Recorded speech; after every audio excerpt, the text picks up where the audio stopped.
यस्तो अब यसको साथी चाहिँ मर्यो होला कि के भयो? हजुर हजुर यसको साथी मरियो मरिसक्यो। यो पनि बुढो भइगयो बुढो भयो हजुर।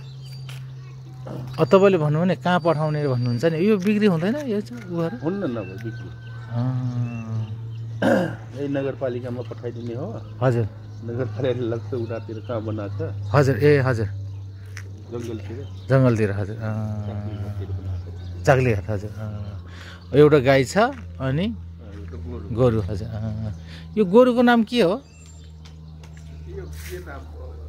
ए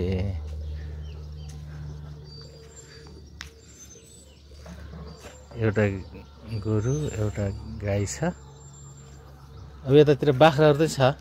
ए अनि यो भेडा चाहिँ एकदम अनिवार्य जस्तै हुन्थ्यो नि तपाईँहरूकोमा? भेडा अब कम पाल्न थालेको?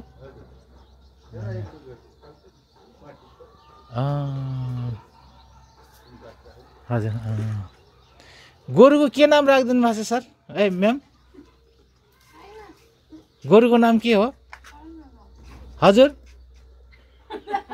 गोरुको नाम के राखिदिनु भएको छ?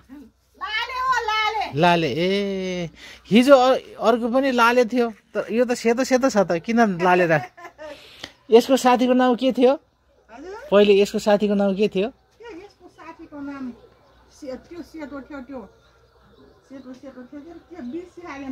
कति भयो साथी मरेको? 4 वर्ष पुगेको। ए एक्लै पाल्नु भएको छ? अनि अब यो जोत्नु चाहिँ ट्र्याक्टरले जोड्ने अब भाको गोरु कहाँ हाल्ने हो अब बसिरहेछ। अब बड्डो अब कति दिन बाट लाएर उहाँ ऊ छेर्न लाग्छ, उहाँबाट छेर्दै छेर्दै उहाँ गएको। ए पचाउन सक्दैन नि।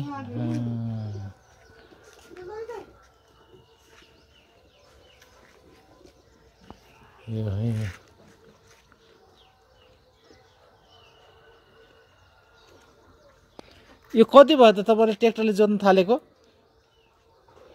म्याडम कति वर्ष भयो त ट्र्याक्टरले जोत्न थालेको? 10-12 वर्ष हुन लाग्यो यो ट्र्याक्टरले जोड्न लाग्यो। होइन पर्दैन बर्जना भनेको? हजुर आफ्नो जेठो जेठाजु।